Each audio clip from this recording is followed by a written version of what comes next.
in triangle ABC. So ABC அப்படின்னு சொல்லிட்டு ஒரு ட்ரையாங்கிள் கொடுத்துருக்காங்க. L1 is the perpendicular bisector of BC. So பிசியில் இந்த L1 அப்படிங்கிறது பர்பண்டிகுலராக வந்திருக்கு அப்படின்னு சொல்லியிருக்காங்க. அப்படின்னா என்ன அர்த்தம்? ஸோ இதை வந்து கரெக்டாக ரெண்டாக பிரிச்சிருச்சு அப்படின்னு சொல்லிட்டு சொல்கிறாங்க. ஓகேவா? ஸோ இங்கிட்டு பாதி இங்கிட்டு பாதி அந்த மாதிரி கரெக்டாக சென்டரில் வந்து பிரிச்சிருக்கு. ஸோ இதில் என்ன சொல்கிறாங்க அப்படின்னா பிசி. ஸோ இதுலேருந்து இது வரைக்கும் ஃபுல்லாக வந்துட்டு எவ்வளோ 12 சென்டிமீட்டர் அப்படின்னு சொல்லியிருக்காங்க. எஸ்எம். ஸோ இந்த இடம் இருக்குது பார்த்தீங்களா? ஸோ இது வந்துட்டு என்னது 8 சென்டிமீட்டர் அப்படின்னு சொல்லிட்டு சொல்லியிருக்காங்க. அதுக்கப்புறம் வந்துட்டு இந்த இடம் தான் என்ன அப்படின்னு நம்மக்கிட்ட கேட்டிருக்காங்க. ஓகேவா? ஸோ இப்போ ஃபஸ்ட்டு வந்துட்டு கிவன் எடுத்து எழுதிக்கலாம். ஓகேவா? ஸோ கிவன் வந்து என்ன கொடுத்துருக்காங்க அப்படின்னா L1 is a perpendicular bisector of BC அப்படின்னு சொல்லிட்டு கிவன் கொடுத்துருக்காங்களா? ஸோ அதுதான் ஃபஸ்ட்டு நம்ம எடுத்துக்கிறோம்.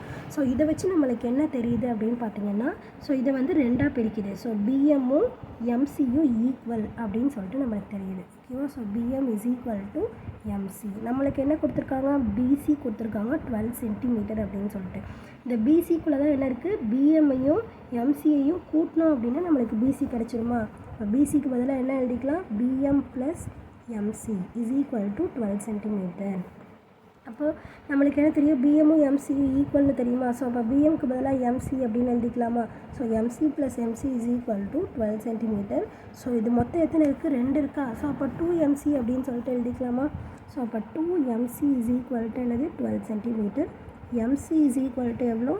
12 டிவைடட் பை 2. ஸோ கேன்சல் பண்ணோம் அப்படின்னா நம்மளுக்கு எத்தனை times? 6 times. So MC is equal to 6 centimetre. ஓகேவா? ஸோ அப்போ எம்சி நம்மளுக்கு என்ன கிடச்சிருக்கு? 6 சென்டிமீட்டர். ஓகேவா? ஸோ இது வந்துட்டு 6 சென்டிமீட்டர், இதுவும் வந்துட்டு 6 சென்டிமீட்டர். ஓகேவா? இப்போ நம்மளுக்கு என்ன கிடச்சிருச்சு? இந்த ரைட் ஆங்கிள் ட்ரையாங்கிளை பொறுத்த வரைக்கும், ரைட் ஆங்கிள் ட்ரையாங்கிள் இருக்குல்ல, ஸோ இதை பொறுத்த வரைக்கும் நம்மளுக்கு இந்த சைடும் இருக்குது இந்த சைடும் இருக்குது. ஸோ இது மட்டும்தான் என்ன அப்படின்னு நம்மளுக்கு தெரியல, அதை மட்டும்தான் நம்ம இப்போ கண்டுபிடிக்கணும். ஓகேவா?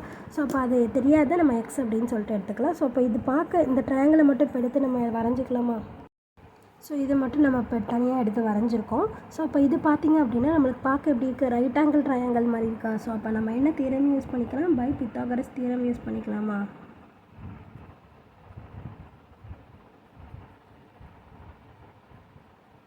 ட்ரையாங்கிள் என்ன triangle?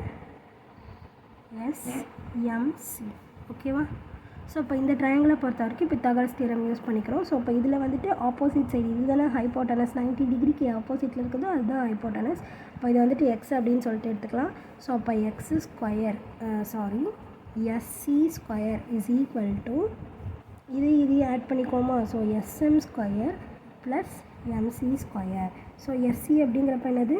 Exa? So x square is equal to SM அப்படிங்கிறது 8. ஸோ 8 ஸ்கொயர் ப்ளஸ் எம்சிங்கிறது 6. So 6 square. 8 8 சார் எவ்வளோ? 64. 6 6 சார் 36. ஸோ இப்போ இது ரெண்டுத்தையும் ஆட் பண்ணோம் அப்படின்னு நம்மளுக்கு எவ்வளோ வருது? 100. So x square is equal to 100. அப்போ எக்ஸ் இஸ் ஈக்குவல் டு என்னது? √100. ஸோ 100க்கு ரூட் எடுத்தோம். 100 வந்துட்டு எதோட ஸ்கொயரு? 10 10 சார் 100. ஸோ அப்போ X is equal to 10 centimetre. So அப்போ எக்ஸுங்கிறது வந்துட்டு என்னது? இந்த சிஎஸ் அப்படிங்கிறது தான் எக்ஸு. ஸோ இது வந்துட்டு என்னது? 10 சென்டிமீட்டர். ஓகேவா? ஸோ சிஎஸ் தான் கேட்டிருந்தாங்க. So the value of CS is 10 centimetre அப்படின்னு சொல்லிட்டு எழுதி முடிச்சிடலாம். ஓகேவா? புரிஞ்சுதா எப்படி போட்டிருக்கோம் அப்படின்னு சொல்லிட்டு? புரிஞ்சுதுன்னா லைக் பண்ணுங்கள், புரியலன்னா என்ன புரியல அப்படின்னு சொல்லிட்டு கமெண்ட் பண்ணுங்கள். ப்ளேலிஸ்ட்கான லிங்க் டிஸ்கிரிப்ஷனில் தரேன். ப்ளேலிஸ்ட் செக் பண்ணிங்கன்னா எல்லா சம்ஸ்க்கான ஆன்சர்ஸுமே பார்த்து தெரிஞ்சுக்கலாம். தேங்க்யூ.